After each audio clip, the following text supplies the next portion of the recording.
तो 2026 की जो काउंसलिंग कराने जा रहे हैं उसके लिए बहुत ही बढ़िया इंपॉर्टेंट इन्फॉर्मेशन लेके आया हूँ मैं। बिल्कुल ऑफिशियल वेबसाइट आपको एमसीसी पे लेके आ गया हूँ। आप यहाँ पे देख सकते हैं बिल्कुल विल अपडेट सून, जल्दी आपकी काउंसलिंग स्टार्ट होने जा रने वाली है। इससे पहले मैं बता देता हूँ जो एनआरआई कोटा के लिए जो एलिजिबल है, कौन है एनआरआई कोटा के लिए एलिजिबल और क्वालिफाई मार्क्स कितने होते हैं। यदि आपके मार्क्स 177 प्लस है तो भी आपको गवर्नमेंट सीट मिल सकती है। बिल्कुल मैं बता रहा हूँ, सही बता रहा हूँ, एक एक चीज़ बिल्कुल डिटेल से बताऊँगा। यदि आपके मार्क्स 177 प्लस है तो भी आप गवर्नमेंट एमबीबीएस कर सकते हैं। कैसे कर सकते हैं इसके बारे में डिटेल से इसी वीडियो के अंदर ऑफिशियल बताऊंगा। कौन है एनआरआई कोटा, इसकी स्पॉन्सर कौन हो सकते हैं, एंड इसका बजट कितना रहता है, डॉक्यूमेंट कौन से होते हैं, इसके प्राइवेट और गवर्नमेंट कौन कौन से स्टेट के अंदर कौन कितनी सीट है। यहाँ पे हम देखेंगे नीट यूजी के अंदर यहाँ पे देखेंगे तो यहाँ पे बिल्कुल आप देख सकते हैं इसके बारे में। यहाँ पे आपको दिखेगा एक एक चीज़ यहाँ पे पब्लिक किया हुआ है, एक एक चीज़ को डिटेल से बताया जाएगा। ये नोटिफिकेशन आया था, इसी के बारे में डिटेल से यहाँ बताया हुआ। अब मैं बताऊंगा डिटेल इसके अंदर कौन कैसे होता है। अब मैं लेकर चलता हूँ मेरे स्लाइड पे, एक एक चीज़ को डिटेल से बच्चे की तरह समझाऊंगा, एक एक चीज़ को आपको। अभी मैं एक एक चीज़ को पॉइंट को आराम से समझाता हूँ। Welcome to my channel NEET वाला, प्लीज़ चैनल को सब्सक्राइब कर देना। उससे पहले आप स्टार्ट करते हैं एनआरआई कोटा। एनआरआई कोटा के लिए आप बता सकते हैं नॉन रेजिडेंट इंडियंस कौन होते हैं। नॉन रेजिडेंट इंडियंस वो भारतीय नागरिक होता है जो काम और व्यापार और पढ़ाई के सिलसिले में 182 दिन या उससे अधिक समय से भारत से बाहर किसी दूसरे देश में रह रहा है, वो एनआरआई होता है। वो एनआरआई के लिए एलिजिबल होता है, 182 से बाहर रह रहा है। मतलब एनआरआई जो होता है इंडिया कोटा कुछ मेडिकल कॉलेज उन छात्रों के लिए आरक्षित सीटें होती है जिनके माता पिता या अभिभावक या गार्जियन विदेश में एनआरआई के रूप में काम करते हैं। वो लोग बिल्कुल प्राइवेट के अंदर, गवर्नमेंट सीट के अंदर आप एमबीबीएस कर सकते हैं, बीडीएस कर सकते हैं, होम्योपैथी कर सकते हैं, आयुर्वेद कर सकते हैं, यूनानी कर सकते हैं, सब कुछ कर सकते हैं। लेकिन मार्क्स कितना चाहिए वो भी मैं आपको इसी वीडियो के अंदर बताऊँगा। हु इज़ एलिजिबल, यहाँ पे देखते हैं नीट 2026 क्वालिफाइंग मार्क्स के लिए जनरल और ईडब्ल्यूएस के 213 ये क्वालिफाई मार्क्स चाहिए आपको। 50% चाहिए। 213 इस बार ज़्यादा गई है, क्वालिफिकेशन मार्क बहुत ज़्यादा गई है, 213 नंबर गए हैं। उसके बाद बात करें ओबीसी एससी एसटी के लिए 177 मार्क्स 40%। इसलिए मैंने बोला था यदि आपके मार्क्स 177 है, ओबीसी वाले, एसटी वाले, एससी वाले के लिए आप एलिजिबल है। नेक्स्ट बात करते हैं हम यहाँ पे व्हाट इज़ एनआरआई कोटा। यहाँ पे देखेंगे तो हम यहाँ पर समझा आएगा मैनी गवर्नमेंट्स या private deemed medical college reserve a certain % of MBBS seat of NRI candidate. समझ में आ रहा है, बहुत सारे गवर्नमेंट कॉलेज, अभी मैं बताऊंगा कौन कौन से गवर्नमेंट कॉलेज है, किस स्टेट के अंदर कितने गवर्नमेंट कॉलेज है, किस स्टेट के अंदर कितने प्राइवेट कॉलेज है, वो भी बताऊँगा। प्राइवेट कॉलेज के लिए, डीम्ड कॉलेज के लिए, मेडिकल एम्स दिल्ली में भी आप एडमिशन ले सकते हैं एनआरआई के थ्रू, वो भी बताऊंगा। कौन होते हैं एनआरआई के लिए एलिजिबल वो भी बताऊंगा। जो एमबीबीएस सीट के लिए उनके लिए वहाँ पे रिजर्व होती है सीट। एम्स में भी 7 सीट, एम्स दिल्ली में भी 7 सीट रिजर्व है, वो भी आप समझने के लिए। एनआरआई कोटा के लिए कौन एलिजिबल है, ये बहुत ही इंपॉर्टेंट डाटा है, यहाँ से आप वीडियो को ध्यान से सुनना। सबसे पहले इस बात को समझो कि एनआरआई कोटा के लिए कौन कौन एलिजिबल है।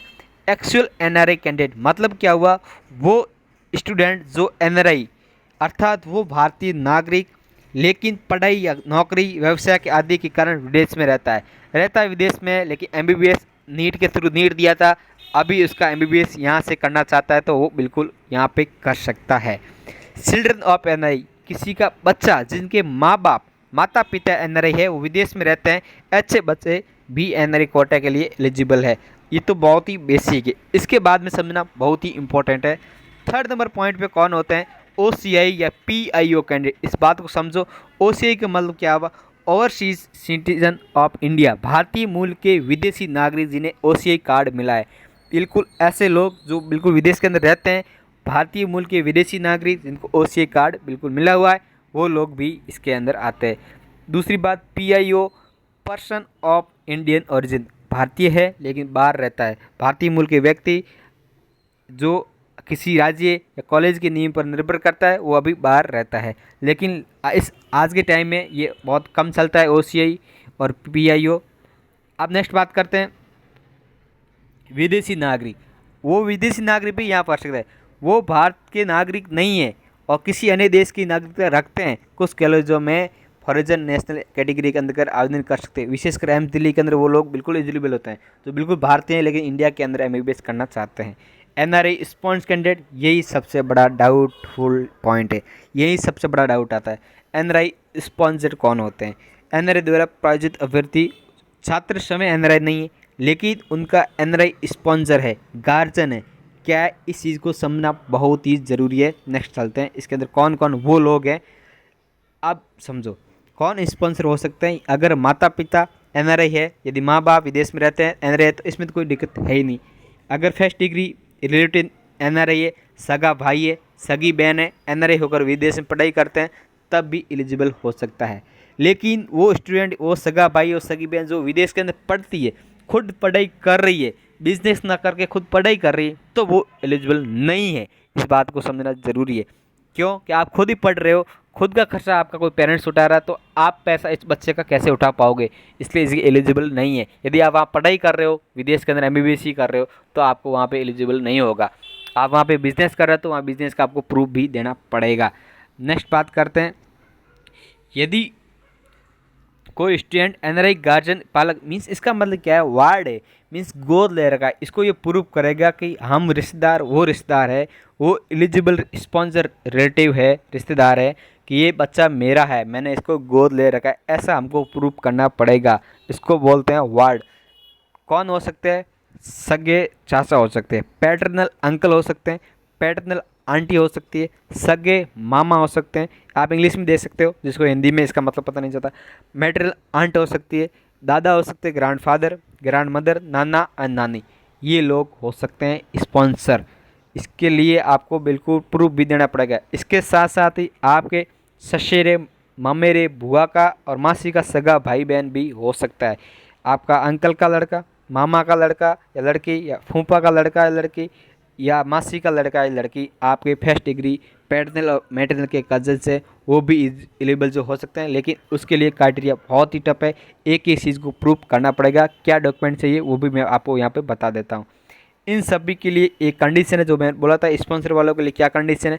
एनआरआई का होना तो बहुत ज़रूरी है, इसमें तो कोई डाउट है ही नहीं।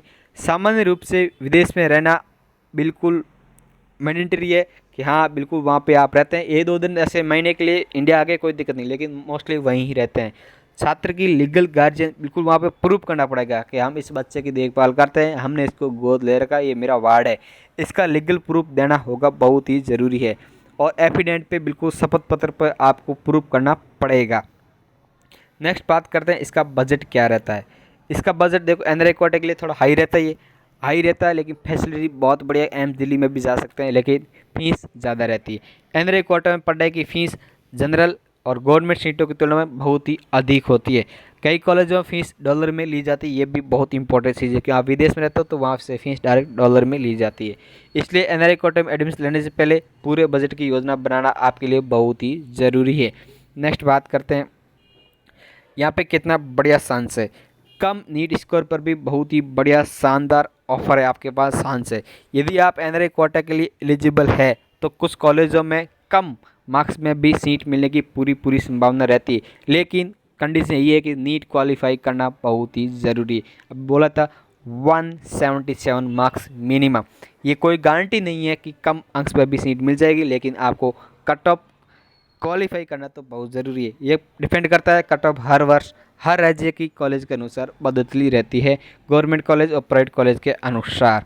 नेक्स्ट बात करते हैं, एडमिशन जो है इसका स्कोप बहुत ही बढ़िया है क्योंकि कंपटीशन कम है, क्योंकि इसकी फ़ीस थोड़ी ज़्यादा है।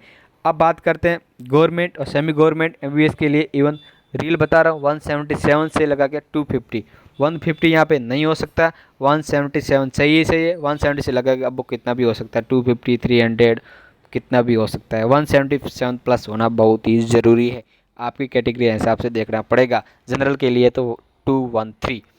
नेक्स्ट बात करते हैं, एनआरआई कोटे के लिए कौन कौन सी इंपॉर्टेंट डॉक्यूमेंट है। यही सबसे बड़ा वीडियो के लिए इंपॉर्टेंट चीज़ हो सकती है आपके लिए। यहाँ पे देखें तो एक ही डॉक्यूमेंट को मैं आपको एक्सप्लेन इसका के इंपॉर्टेंट डॉक्यूमेंट्स के। Valid passport of NRI candidate, sponsor या स्पॉन्सर हो या कोई कैंडिडेट है, उसके लिए वैलिड पासपोर्ट होना बिल्कुल ज़रूरी है। सिंपल बात हो गई। वीज़ा ये तो बिल्कुल सही है। विदेश में रहने के लिए जो वीज़ा की अनुमति होती है तो वीज़ा तो आपको चाहिए ही होता है। नेक्स्ट बात करें, जो एम्बेसी होता है उसके लिए दूतावास, भारतीय दूतावास द्वारा जारी एनआरआई प्रमाण, बिल्कुल जो हमारा भारत का दूतावास है वो बोलेगा हाँ ये भाई ये गार्जियन विदेश में रहता है, वहाँ का प्रूफ हमको चाहिए, सर्टिफिकेट वहाँ से मिलता है, ऑलरेडी मोस्ट लोगों के पास होता है, वो प्रूफ चाहिए।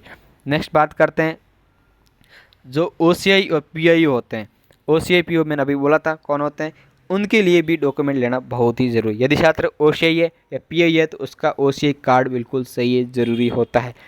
अब स्पॉन्सर एफिडेविट भी बहुत ज़रूरत है, प्रूव करना पड़ेगा कि मैं इसका स्पॉन्सरशिप हूँ, शपथ पत्र देना पड़ेगा कि एनआरआई स्पॉन्सर का पत्र कि वो छात्र पढ़ाई का खर्चा मैं उठाऊँगा, मैं उस बच्चे का ये लगता हूँ, सगा भाई सगा बहन मासी का जो भी मैंने ऊपर बताया था, मामा का लड़का हूँ, मैं खर्चा मैं उठाऊँगा, मैं वहाँ पे कंपनी में ये काम करता हूँ, वो भी प्रूफ देना पड़ेगा। क्या प्रूफ देना पड़ेगा? प्रूफ देना पड़ेगा, बर्थ सर्टिफिकेट दे सकते हैं, मेरा बर्थ वहाँ है लेकिन मैं वहाँ पे काम करता हूँ, फैमिली रजिस्ट्रेशन वहाँ पे नंबर देना पड़ सकता है, पासपोर्ट देना पड़ सकता है किसी किसी के अंदर, और एक और भी देना पड़ सकता है। ये मतलब पॉसिबल है कभी कोई मांगे तो, क्योंकि अलग अलग स्टेट में अलग अलग मांगते हैं। यहाँ पे ये भी मतलब फैमिली ट्री के लिए भी लीगल एफिलिएट मांगते हैं कि हाँ आप किसके दादा किसके बेटे हैं, कौन किधर है, आपकी फैमिली की डिटेल बताओ, आप कौन से विदेश में रहता है, कौन इधर भारतीय में रहता है, उसकी भी पूरी वंशावली बतानी पड़ती है, इसको बोलते हैं फैमिली ट्री। नेक्स्ट बात करते हैं जो स्पॉन्सर होते हैं, एम्प्लॉयमेंट प्रूफ बहुत ही ज़रूरी होता है, यही सबसे बड़ा इंपॉर्टेंट है कि स्पॉन्सर हर कोई बन जाता है लेकिन प्रूफ करना बहुत ही मुश्किल हो जाता है, यदि फर्जी कुछ किया तो आपको पकड़ा जाओगे। एम्प्लॉयमेंट सर्टिफिकेट चाहिए और कंपनी की आईडी चाहिए कि हाँ वहाँ पे हम काम करते हैं, वर्क की परमिट करनी चाहिए और सैलरी स्लिप भी चाहिए कि हाँ वहाँ पे इतना कमा रहे हैं, क्यों मतलब ऐसे सैलरी बहुत कम है और फिर यहाँ पे कैसे खर्चा उठाओगे, तो आपको कम से कम सैलरी भी बतानी पड़ेगी, हाँ मेरे को इतना महीने में कमा पाता हूँ। एम्प्लॉयमेंट कॉन्ट्रैक्ट ये भी बिजनेस लाइसेंस वगैरह जो होते हैं ये भी आपको बताना पड़ेगा। नेक्स्ट बात करते हैं टॉप स्टेट, यही सबसे बढ़िया आप इंतजार कर रहे होंगे इस वीडियो के लिए। सबसे पहले मैं आपको बता देता हूँ टॉप स्टेट जो गवर्नमेंट और सेमी गवर्नमेंट के लिए कौन हो सकते हैं। बता दूँ आप एम्स दिल्ली के अंदर भी एडमिशन ले सकते हैं, लेकिन मोस्टली एम्स दिल्ली के अंदर फॉरेन जो नेशनलिटी रखते हैं उनकी एलिजिबिलिटी 7 सीट्स होती है। इसकी रैंक की बात करूँ दिल्ली के आसपास, लेकिन कट ऑफ बहुत ज़्यादा 10K मीन्स 10,000 के आसपास रैंक थी उनकी, ये कंप्लीट हो गई थी, सिलेक्शन होना बहुत ही टफ हो जाता है। 10K पे तो अदर कॉलेज में डायरेक्ट यूँ ही सिलेक्शन हो जाता है, लेकिन कोई एम्स दिल्ली लेना चाहता है तो वो थोड़ा कंपटीशन ज़्यादा रहता है। नेक्स्ट बात करते हैं गुजरात स्टेट की, आपको देखना होगा यहाँ पे गुजरात टोटल अंदर सीट है वो बहुत ज़्यादा है 421, बहुत ही इंपॉर्टेंट 421 सीट्स है। सैलरी की बात करें तो प्रति साल $25,000, रुपीज़ नहीं है डॉलर्स है, $25,000 एक साल के लिए हो सकता है प्रति ईयर गुजरात के लिए। नेक्स्ट बात करते हैं राजस्थान के लिए बताया था टोटल जो सीट है वो 471, बहुत ज़्यादा सीट है, सबसे ज़्यादा गुजरात के अंदर है राजस्थान के अंदर है 471। इसकी फ़ीस की बात करें तो 24 लाख के आसपास है प्रति ईयर, 1 ईयर के अंदर आपको लगभग 24 लाख के आसपास देना पड़ेगा। अब नेक्स्ट बात करते हैं हिमाचल प्रदेश के अंदर, इसके अंदर भी टोटल सीट की बात करें तो 20 सीट्स है, फीस की बात करें $20,000 आपको देना पड़ेगा पर ईयर। इसके अलावा कौन कौन से कॉलेज है जो गवर्नमेंट के अंदर है वो भी मैं बता देता हूँ।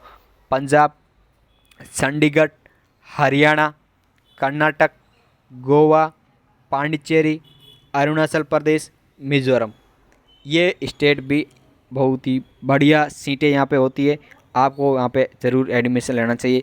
वापस बता देता हूँ पंजाब, चंडीगढ़, हरियाणा, कर्नाटका, गोवा, पांडिचेरी, अरुणाचल प्रदेश, मिज़ोरम, ये टॉप कॉलेज है गवर्नमेंट सीट के लिए, एनआरआई कोटा के लिए। अब बताता हूँ प्राइवेट सीटें, टॉप प्राइवेट सीटों की बात करें, सबसे ज़्यादा प्राइवेट सीट की बात करें तो कर्नाटक के अंदर है। ईयरली जिसकी यहाँ पे फीस लगती है 27 लाख पर ईयर, आगे इसकी बढ़ती जाती है। मध्य प्रदेश की बात करें तो आपके यहाँ पे ईयरली फीस है वो 27 लाख के आसपास लगेगी पर ईयर। स्पेशली मैं बच्चों को बोल देता हूँ, मेरे छोटे भाई बहनों को बोल सकता हूँ कि मध्य प्रदेश के लिए हम स्पेशल इसकी काउंसलिंग भी करवाते हैं, एक चीज़ हम तो पूरी करवाते हैं लेकिन एकदम स्पेशल काउंसलिंग कराते हैं, जो ऑफलाइन सेंटर भी है हमारे, वहाँ पे आप इसके लिए काउंसलिंग के जुड़ सकते हैं। एक एक चीज़ आपको डिटेल से बता देंगे। कोई भी डॉक्यूमेंट में इस तरह मिस्टेक हुआ तो आप स्पॉन्सर होते हुए भी आप वहाँ पे एलिजिबल नहीं होंगे। वीडियो के माध्यम से मैं डिटेल बता दिया, लेकिन इसके अंदर भी कोई भी आपको डाउट हो काउंसलिंग के रिगार्डिंग तो आप बिल्कुल हमसे जुड़ जाइए। हमारी टीम आप तक बिल्कुल एक एक चीज़ बिल्कुल गाइड करेगी। बिल्कुल मैं गाइड आपको फ्री में करूँगा। आप कमेंट का जो मैंने पिन कमेंट के अंदर फॉर्म दिया वो फॉर्म फिल कर देना, आगे इसके अंदर NRI लिख देना, मैं आपको डिटेल बता दूंगा। मेरे व्हाट्सअप नंबर है, वहाँ पे भी आप एक एक चीज़ के अंदर आप मेरे को कुछ भी पूछ सकते हो। क्या डाउट है, NRI कैसे करना है, एडमिशन लेना है, तो आप यहाँ पे बता सकते हैं। मैं आपको व्हाट्सअप नंबर भी यहाँ दे देता हूँ। तो आप स्क्रीन पे देख रहे होंगे मेरे ये व्हाट्सअप नंबर है। आप कोई भी काउंसलिंग रिगार्डिंग, आप NRI नहीं हो, कोई भी हो, काउंसलिंग रिगार्डिंग आपके MBBS, BDS, BSc nursing, Ayurveda, homeopathy, यूनानी, किसी की रिलेटेड MBBS प्राइवेट गवर्नमेंट हो, कुछ भी डाउट हो तो आप इस नंबर पे आप मैसेज कर सकते हैं 7013832115। नेक्स्ट बात करते हैं महाराष्ट्र के अंदर ईयरली, इसके अंदर फीस की बात करें तो 30 लाख पर ईयर इसका होता है महाराष्ट्र के अंदर। अभी बता देता हूँ और कौन कौन से प्राइवेट कॉलेज है, आप सुनिए, ध्यान से सुनिए। प्राइवेट कॉलेज कौन कौन से हैं। कर्नाटका सबसे टॉप कॉलेज की बात करें, इसके अंदर कर्नाटका, हरियाणा, उत्तराखंड, बिहार, तेलंगाना, आंध्र प्रदेश। बहुत ही इम्पोर्टेंट चीज़ आपको ध्यान में सुनना होगा। एक बार फिर से बता देता हूँ, इसके अलावा कर्नाटका, हरियाणा, उत्तराखंड, बिहार, वेस्ट बंगाल, उड़ीसा, तेलंगाना, AP, आप इधर कहीं से भी हैं, उड़ीसा से भी हैं, तो आप बिल्कुल हमें कांटेक्ट कर सकते हैं। यदि आप NRI कोटा हैं तो आपको बिल्कुल सीट 100% मिलने की पूरी गुंजाइश के साथ आपको गाइड किया जाएगा कि आपकी सीट आपको मिल जाए, क्योंकि काउंसलिंग ही सबसे बड़ा इंपॉर्टेंट है। यदि काउंसलिंग अच्छे से नहीं करनी आती, उनकी सीट एलिजिबल होते हुए भी सीट मिलना मुश्किल हो जाता है। बस यही इन्फॉर्मेशन थी। अब आगे और बता देता हूँ, कोई भी इसके संबंधित आपको डाउट हो तो आपको एक थोड़ा सा ड्रॉप आउट है, जो UP है उसमें गवर्नमेंट सीट भी नहीं है और प्राइवेट सीट भी नहीं है। और अब बात करते हैं थैंक यू वाली बात। थैंक यू, धन्यवाद। चैनल को सब्सक्राइब कर देना। कोई भी इंफॉर्मेशन प्लीज़ एक एक चीज़ को डिटेल से समझाया जाता है, ऐसा नहीं कुछ भी पढ़ के आपको बताया, ऐसा नहीं है कि एक एक चीज़ को एक्सप्लेन करके ये वीडियो बनाना इतना आसान नहीं होता है। इसलिए प्लीज़ आप कुछ भी नहीं करना, आपको तो सिर्फ सब्सक्राइब कर देना, बाकी सब कुछ फ्री में मिल ही रहा है।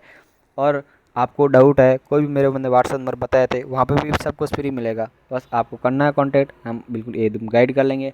हमारी टीम से आप बिल्कुल गाइड करेंगे, एक ही चीज़ को डिटेल से बताएंगे, कोई दिक्कत वाली बात नहीं है। थैंक यू, धन्यवाद।